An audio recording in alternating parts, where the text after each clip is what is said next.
What if I told you that you can marry the right woman and you're not in any position to love her? What if I told you that marriage will expose you for who you are and who you're not? You know, my friend, you're looking at a man sitting right in front of you that's been married for 32 years. And what I'm about to share with you is something that the Lord has revealed to me, something that I had to take personally. I want to share part of my story. I want to share some of the things that I had to overcome and the things that I had to work on in order to become the man that I needed to become so that I can become the husband I needed to be for my wife. It's one of the reasons why I don't take excuses from men. Because you see, who you are is based on your past, but who you become, it is based on you. What are you willing to do? What are you willing to change? How do you want to show up in your life and in your marriage? I'm 55 years old. I got married when I was 23 years old. I got married to the woman of my dreams. I mean, at 22 and 23, I didn't know about love, man. I thought love is about the feeling, it's about the sex, it's about, the orgasm. I'm not gonna lie. I thought it was all about that. But that's not what love is. I was a broken man trying to love another broken person. And I was bleeding on her. And she was bleeding on me. Using words that hurts. Saying things that cut deep.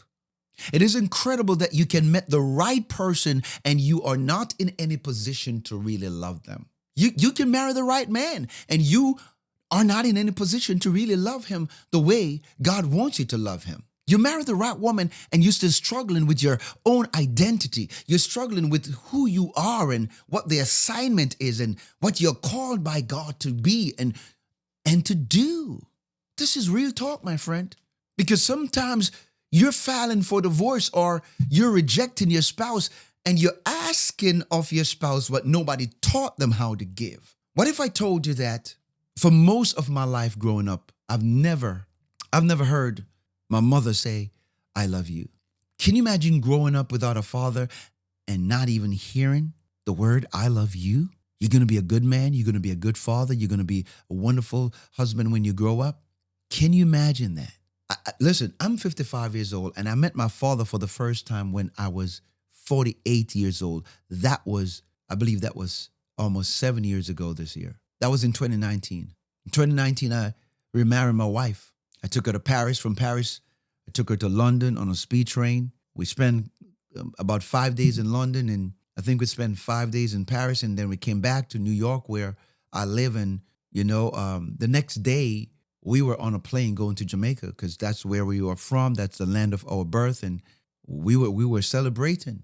And I got to tell you, while I was in Jamaica, I found out where my father was staying, and I went and meet him for the first time. I was 48 years old. You don't think that had an impact on my life? And guys, if this is adding some value to you, do me a favor. I want you to hit that like button. Please subscribe. Please share this out. Maybe a husband needs to hear this. Maybe a wife needs to hear this to have some hope for your husband that he can grow and he can change. I remember going to that house bold and confident, knowing who I am, knowing what the Lord has done, knowing what I've been through and how God have transformed my life. And I remember going into the room where he was and introduced myself and found out he was blind. So even the anticipation of meeting my father, it feels like trauma all over again because he couldn't even see me. But I'm good. But I had to work on myself to get good. I'm okay. I had to lay aside all the weight and the sins that so easily beset me so that I can be okay. And I remember the third year in our marriage when we started having marital problems, arguments and fights and disagreements. That's when I realized that the trauma, the abandonment issue, being bullied as a child growing up with 5 sisters. Can you imagine? The only brother among 5 sisters. There are 3 sisters and then there's me and then there's 2 sisters after me. Arguing all the time. I brought that residue of pain and trauma into the marriage and it was impacting my wife in a negative way. My issues was bleeding on her. My scars that I never dealt with now start to show its ugly head. Because after the honeymoon phase is over and the dust settled and the dopamine level kind of, decreases and the oxytocin level is not as high as it used to in the early stage, in the early phase of the marriage, now you start to see scars and you start to see behavior patterns. You start to see character flaws. You start to see moral code and standards that is not necessarily aligned with yours. You start to see habits that irritates you. Y'all know what I'm talking about. Because we were not equipped to love and serve. I wasn't ready. And the hardest part is when you can't even identify that you have these trauma. You can't identify that you have these problems because they are so rooted and embedded in your subconscious that you don't even realize you're doing them. And you bleed on your spouse and your spouse is bleeding on you. But I want to talk to you about something that a lot of men don't want to take ownership for. And that is who you are is based on your past, but who you become, it is based on you. You can't blame your daddy anymore. I can't blame my father for who I am and who I need to become. That have a part in shaping me, but it doesn't bear the weight or carry the weight to grow me. And so I decided that I'm going to change. I decided that I am going to take ownership for who I am and who I needed to become. I am going to look in the mirror and stop blaming everybody and start taking responsibility for me. Because I needed to change and I needed to grow so that I can truly love the woman that God has given me. Because I wanted to love my wife as Christ loved the church. I want to sacrifice.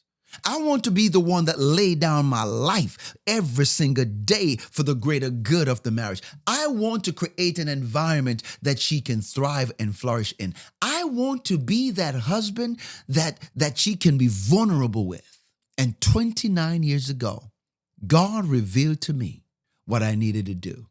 29 years ago, when my wife and I had our first big argument, I looked at my wife and said, I will never be the source of your pain ever again. I will never be the one that make you cry, make you feel broken. I will never be the one that puts so much pain and anguish in your life that you can't even trust me to come and talk with you and pray for you and lean into you and get to understand you and get to love you and create an environment that you can really thrive in. And I look at my wife and I told her, I'm not going to fix you. I'm going to love you. I'm not going to make you happy, but I'm going to serve. I'm going to honor. I'm going to show up when showing up is not easy. I'm going to ask the Holy Spirit to guide me and help me to die to my flesh daily.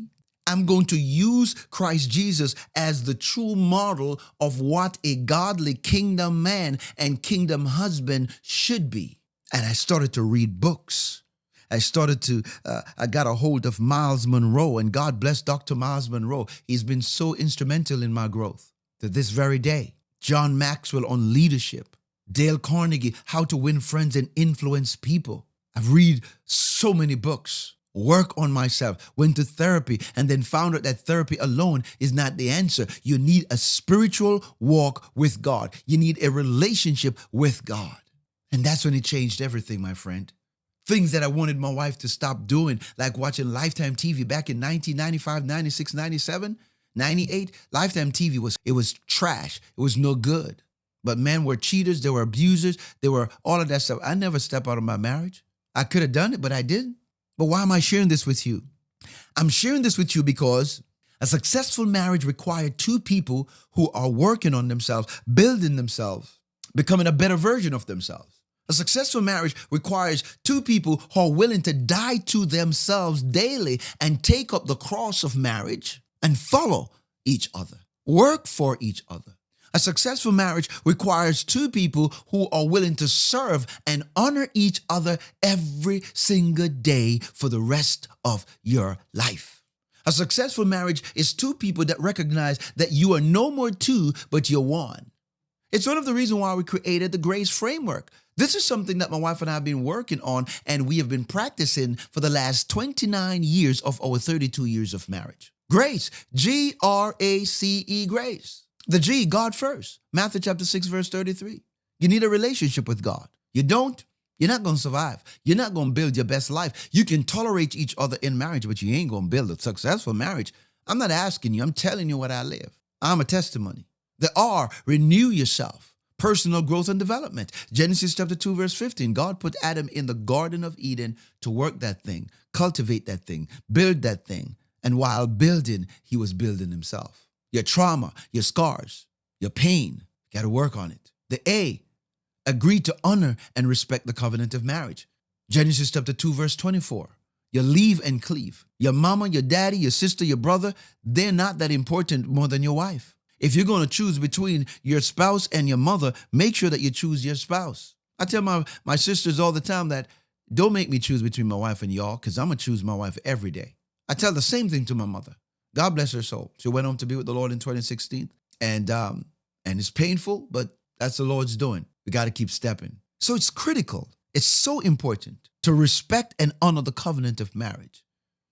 When you say I do to your spouse, you say I don't to everyone else. When you say I will to your spouse, you say I won't to everyone else. When you say yes to your spouse, you say no to everyone else. And the C in grace is connect deeply. That's emotionally, relationally, intimately, spiritually, and sexually. Genesis chapter 2 and verse 23. When Adam saw Eve for the first time, he looked at Eve and he said that you are bone of my bone, your flesh of my flesh.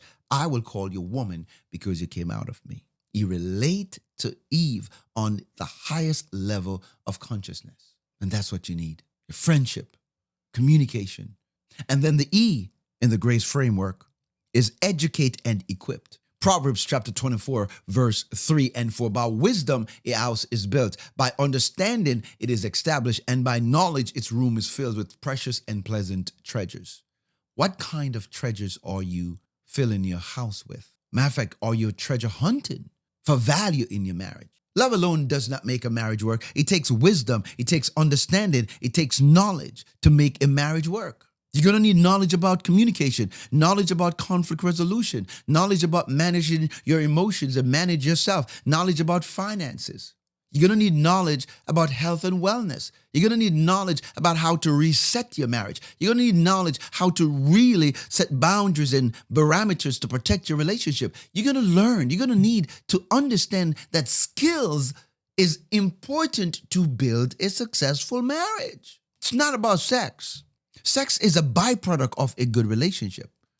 It's not the reason for a good marriage. And oftentimes we get lost in this idea that marriage is about romance and it's about intimacy. That's a byproduct of a good marriage. But you gotta work on it. You gotta build it. And in our marriage makeover coaching program, these are the 5 key principles that we teach. Now, I know what you're thinking. Oh, this doesn't work. Well, let me ask you a question. How many therapists have you been through? How many coach and mentors have you seen? How many YouTube videos you're going to watch and take notes from, but you still end up in the same place after a couple of days, after a couple of weeks, after, practicing the plan of actions that your therapist put in place, because you are a 3-part human. You are a spirit, you live in a body, and you possess a soul. And if these 3 entities are not fully developed, fully established, it is absolutely impossible for you to build and maintain a successful life and a successful marriage. And if you'd like to learn more about our marriage makeover coaching program, where you can get information to build a better life, a better marriage, I want you to click the link in the description, book a free consultation with us, get on our calendar so that we can talk and help you to build a better life and a better marriage. Well, my friend, that's it for this video. Thank you so much for watching. May God continue to bless you. I truly appreciate you, and I cannot wait to see you in the next one. Please like, please share, please subscribe. See you soon. God is good. God bless you.